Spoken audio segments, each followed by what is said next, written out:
भी यहाँ पर लेना चाहता और ऋषभ पंत तो हमारे राज्य के हैं। यहाँ से उन्होंने बड़ा नाम किया है, राज्य का भी नाम किया है, देश के लिए भी खेले हैं, देश का भी नाम किया है, तो उनका स्वागत है, वो आएंगे हमारे। दोस्तों, स्टार क्रिकेटर ऋषभ पंत के जमीन विवाद में आखिर माजरा क्या है?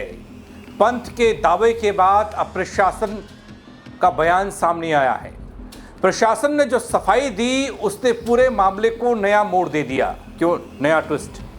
आखिर जमीन को लेकर किसका दावा कितना सही है, इसकी पड़ताल करने ये खबर बताने के लिए आपको आया हूं। दोस्तों, क्या कहा प्रशासन ने? नमस्कार, पहला मैं पंकज रौतेला, आप देख रहे हैं अपना उत्तराखंड न्यूज। जी हां दोस्तों, ऋषभ पंत के जमीन विवाद में एक नया ट्विस्ट आया है। पंत के दावे के बाद अब प्रशासन ने पूरा मामला बताया है।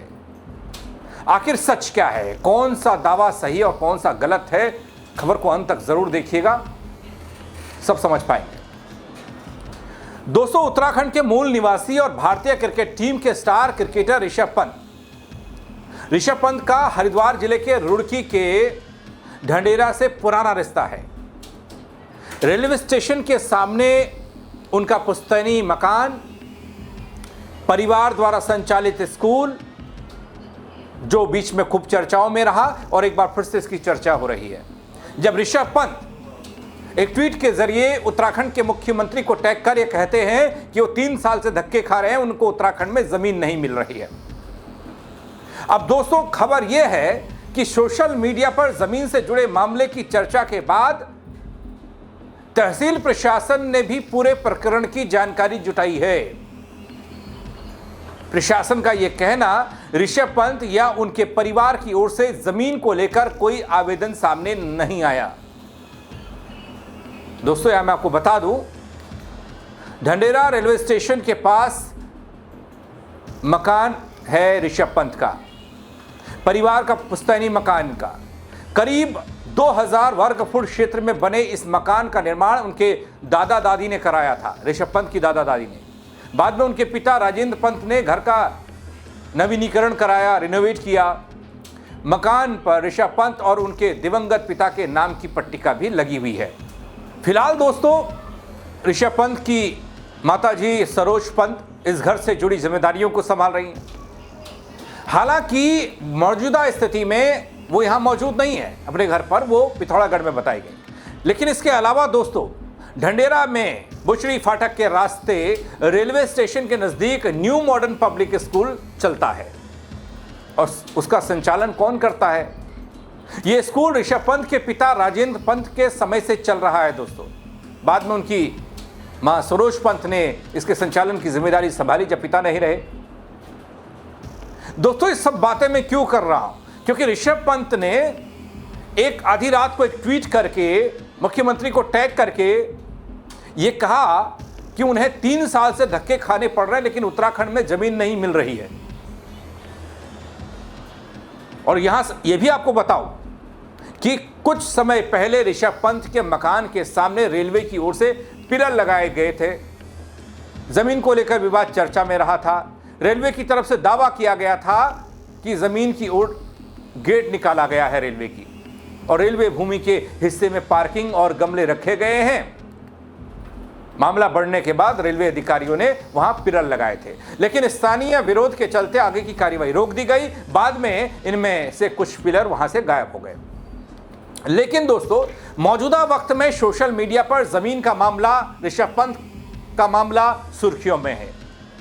हालांकि मुख्यमंत्री ने तुरंत इस पूरे मामले पर अपना बयान भी दिया। पहले तो उस एक्सपोस्ट को रीपोस्ट किया और उसमें कहा गया कि भाई, हम इस पूरे मामले पर अधिकारियों को निर्देश देते हैं कि वो आपकी हेल्प करेंगे। और उसके बाद बयान भी आया जब पत्रकारों ने सवाल पूछे, और ये बात स्थानीय प्रशासन यानी कि पुश्तैनी मकान जहां है ऋषभ पंत का, जहां पर स्कूल संचालित होता है, पहले से चलता आ रहा है, उस प्रशासन के कानों में भी डाल दी गई। और वहां से भी पूछ लिया गया कि क्या ऋषभ पंत या उसके परिवार ने उत्तराखंड में घर बनाने को लेकर या यहां कोई जमीन के लिए बात हुई थी, कोई मांग हुई थी। अब सवाल यह भी उठ रहा है कि ऋषभ पंत ने अप्लाई कहां किया, किस जमीन को लेकर वो बात कर रहे हैं। कभी कोई एप्लीकेशन उन्होंने कहीं किसी ऑफिस में लगाई, ज़रूरी नहीं है कि जहाँ हरिद्वार या रुड़की में उनका पुश्तैनी मकान है वही वो ज़मीन चाहते हैं। हो सकता है देहरादून चाहें, हो सकता है मसूरी या फिर पहाड़ चढ़े। लेकिन क्या कहीं पर ऋषभ पंत या उनके परिवार की ओर से इस बाबत कोई कार्रवाई की गई या फिर नहीं? क्योंकि यहां ज्वाइंट मजिस्ट्रेट दीपक रामचंद्र शेठ ने तहसीलदार विकास अवस्थी से रिपोर्ट मांगी इस पूरे मामले पर। और तहसीलदार के अनुसार दोस्तों, पिछले करीब 2.5 साल में ऋषभ पंत या उनके परिवार की ओर से जमीन से संबंधित कोई आवेदन तहसील में नहीं आया।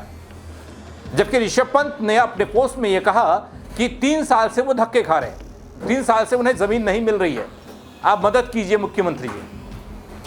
अब प्रशासन ने यह कहते हुए ऋषभ पंत उत्तराखंड के निवासी हैं और नियमानुसार राज्य में जमीन खरीदने के लिए वो आजाद हैं, स्वतंत्र हैं, वो कहीं भी जमीन खरीद सकते हैं, इस बात को कहकर यह साफ कर दिया कि आवेदन कहीं नहीं आया।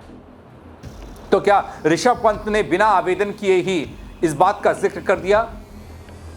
और क्या इस बात को आधी रात को पोस्ट करके सार्वजनिक करना और सार्वजनिक तरीके से मुख्यमंत्री को टैग करके सवाल पूछना कि मदद कीजिए, मेरे को जमीन नहीं मिल रही है, ये ठीक है? अगर है तो कहां तक ठीक है? अगर नहीं है या ऋषभ पंत या उनके परिवार ने कहीं कोई आवेदन ही नहीं किया, कोई मशक्कत ही नहीं की, तो फिर मुख्यमंत्री को लेकर टैग करके ये क्यों पूछा गया कि जमीन नहीं मिल रही है साहब, मदद कीजिए? इसका एक नकारात्मक पहलू ये कि मुख्यमंत्री को असहज करने की स्थिति या फिर कुछ और बहुत कुछ चीजें चल रही हैं दोस्तों इन सब बातों को लेकर। लेकिन ऋषभ पंत का नाम दोस्तों ढंढेरा नगर पंचायत की मतदाता सूची में भी दर्ज किया गया है। नगर पंचायत के चेयरमैन बता रहे हैं प्रशासनिक अमले ने इस पूरे मामले पर अब बोलना शुरू कर दिया। शायद आदेश भी हुआ होगा, भाई क्या कर रहे हैं आप, देखिए तो सही। जनवरी 2025 में हुए निकाय चुनाव में ऋषभ पंत की मां सरोज पंत ने मतदान किया था। इससे ढंढेरा के साथ पंत परिवार के पुराने संबंध की पुष्टि हुई। इसके अलावा दोस्तों अब सवाल इस बात का हो रहा है कि ऋषभ पंत ने कोई आवेदन किया या नहीं। अब जब दोस्तों ऋषभ पंत के पुश्तैनी मकान का जिक्र होने लगा है, उनके पास कितनी ज़मीन है, कितना बड़ा मकान है, वो इसको एक संचालन कर रहे हैं, फिर उसके अलावा उन्हें ज़मीन चाहिए, तो ज़मीन उनको मिल क्यों नहीं रही? जब आवेदन ही नहीं किया गया, कहीं पूछा ही नहीं गया, अभी तक तो ऐसी कोई जानकारी नहीं आई। अब जब शायद इस तरह की खबरें ऋषभ पंत तक पहुँचे या उनके परिवार तक पहुँचे, तो फिर से कोई बयान या पोस्ट आए जिसमें यह कहा जाए कि हाँ देखिए, मैंने फलानी कार्यालय में फलानी तारीख को, यानी कि 3 साल पहले कोई आवेदन किया था।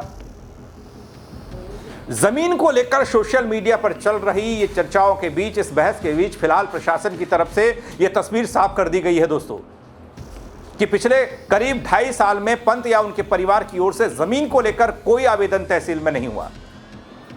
अब सवाल यही है ना आखिर कि जमीन को लेकर विवाद की चर्चा शुरू कहां से हुई, क्यों हुई? क्योंकि एक तरफ रेलवे और पंत परिवार का विवाद बीच में चर्चाओं में रहा था, लेकिन उसका पटाक्षेप हो गया। सोशल मीडिया पर इसे लेकर दावे किए जा रहे हैं नए वाले पोस्ट को लेकर कि भाई यूं ही कर दिया गया। कई लोग लिख रहे हैं कि मुख्यमंत्री को असहज करने के लिए लिखा क्या, या फिर कुछ और। फिलहाल दोस्तों प्रशासन ने अपनी रिपोर्ट के आधार पर स्थिति साफ की, लेकिन इस पूरे मामले में अगर आगे कोई नया दावा या दस्तावेज सामने आते हैं, वो कहानी भी बड़ी दिलचस्प होगी, क्योंकि ये मामला ही थमता नहीं दिख रहा है। कहानी फिर बदल सकती है। अगर हो सकता है कहीं आवेदन किया गया हो, रुड़की में नहीं किया गया, उसके अलावा इतर कहीं किया गया हो, यानी ऋषभ पंत के जमीन विवाद में फिलहाल प्रशासन का बयान ही सबसे बड़ा माना गया और असली तस्वीर दस्तावेजों से पूरी होती है दोस्तों। तो आने वाले वक्त में यह स्थिति क्या ऋषभ पंत या उनका परिवार साफ कर पाएगा कि जमीन नहीं मिलने के मामले में उन्होंने कहां पर आवेदन किया और कहां उन्हें जमीन नहीं मिली? जबकि उत्तराखंड के रहने वाले हैं, कहीं पर भी ज़मीन खरीद सकते हैं, उनको ज़्यादा परेशानी आएगी नहीं। लेकिन उन सब के बावजूद भी आधी रात को आया एक पोस्ट चर्चा में है और ऋषभ पंत भी चर्चा में आ गए। अब क्या कहेंगे दोस्तों, क्या वाकई में ऋषभ पंत ने कोई झूठ बोला है या फिर इसके पीछे कोई और कहानी है? आपको जो लगता हो आप अपनी राय कमेंट के जरिए ज़रूर शेयर कीजिएगा दोस्तों, बताइएगा और खबर को भी शेयर कीजिएगा और लोग भी देखें, वो भी अपनी राय दे पाएँ। फेसबुक पर देख रहे हैं, फॉलो नहीं किया है वो ज़रूर कर दीजिएगा दोस्तों पेज को, और यूट्यूब पर देख रहे हैं सब्सक्राइब करना ना भूलें। मेरे साथ जुड़ने के लिए आप सबका बहुत शुक्रिया। इसमें कोई नई जानकारी आएगी वो भी जल्द आप तक पहुँचेगी। जय उत्तराखंड। भी यहाँ पर लेना चाहता हूँ। ऋषभ पंत तो हमारे राज्य के हैं, यहाँ से उन्होंने बड़ा नाम किया है, राज्य का भी नाम किया है, देश के लिए भी खेले हैं, देश का भी नाम किया है, तो उनका स्वागत है, वो आएंगे हमारे